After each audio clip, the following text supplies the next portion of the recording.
Well, hey guys, we're riding through the gates of Oddfellows Rest Cemetery in Aberdeen, Mississippi today, and we're here to see if we can learn a little bit about a guy named Aaron Forrest, and maybe even find his final resting place.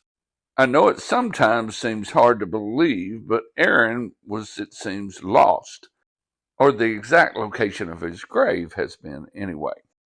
Aaron Forrest was one of Nathan Bedford Forrest's 5 brothers.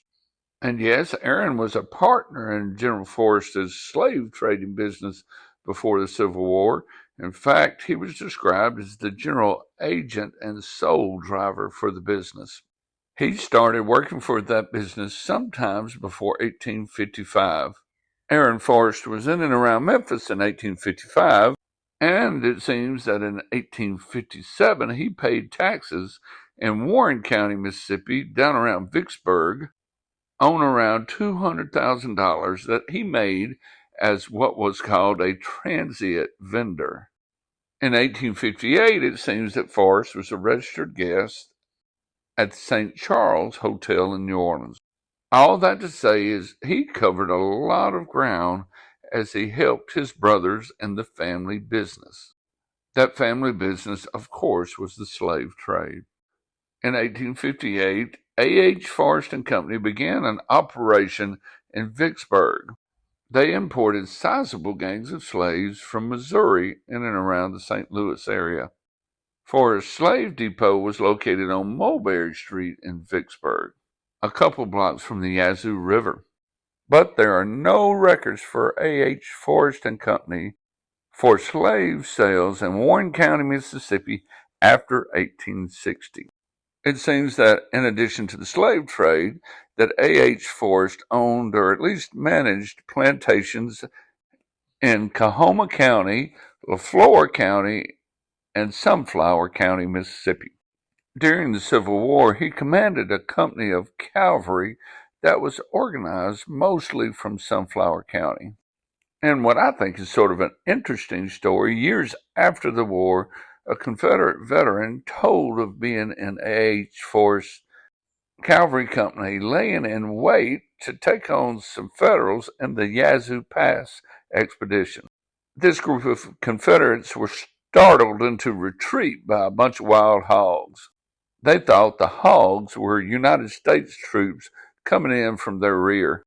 It seems that A.H. Forrest married a girl named Sally Dyke on July the 30th, 1862, somewhere in Leflore County. That's where the marriage license was issued from anyway. Sally is important because she is who brings us here to Aberdeen. It seems to be generally agreed that A.H. Forrest died sometime in April of 1864, and probably from some kind of respiratory issue, most notably pneumonia.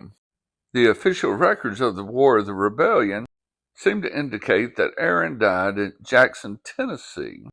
Newspapers from Memphis indicate that Aaron died near and was buried here at Aberdeen. Another newspaper indicates Aaron died while at Trenton of typhoid fever.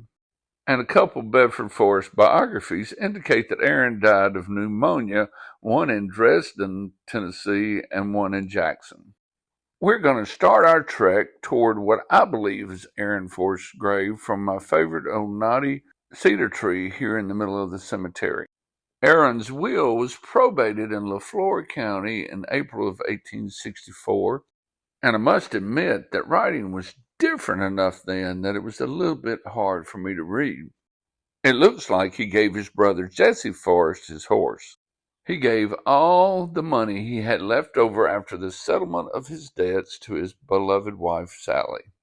Aaron's younger brother Jeffrey, and of course Bedford's favorite brother Jeffrey, was killed in the Battle of Oklahoma in February of 64.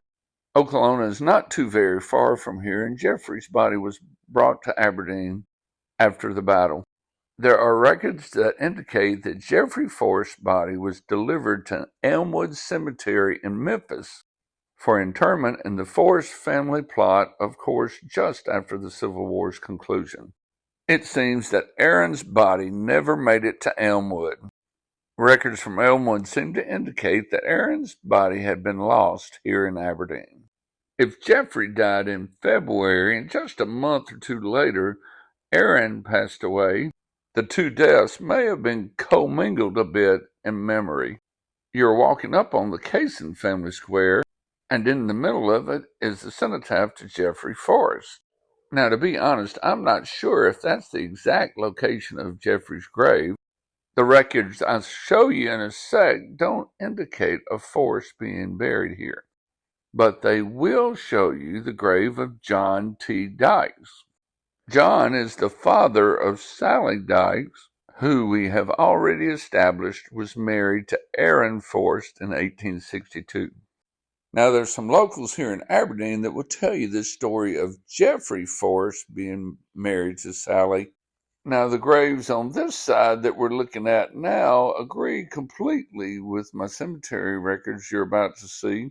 You have a couple of Rhoda Caissons with a Joseph Caisson in the middle.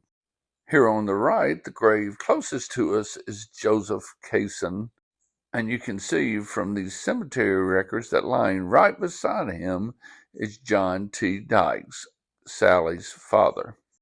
Now, if I'm reading those cemetery records correctly, it seems that the grave should have been the other way around, but the headstone on that grave says Joseph Caisson Dykes. John is buried right next to Joseph, and as you can see, there is plenty of room between John and this last grave for the location of the Forrest brothers. And yes, this is a whole bunch of if, but if that is the location of Jeffrey Forrest's grave, denoted by that Civil War marker, then Aaron would be located right beside his father-in-law. And honestly, it makes sense to me that his wife would want to hang on to him here. And guys, I simply just have no idea about what happened to Sally. If any of you want to correct the information that I've talked about here today or have any other comment to make, please do so in our comment section. And if you've learned anything here at all today, please hit that like button and share on your favorite form of social media. Nonetheless, folks, I really do hope you've learned a little bit about the Forrest brothers and how they came to lie here in Aberdeen. Thank you.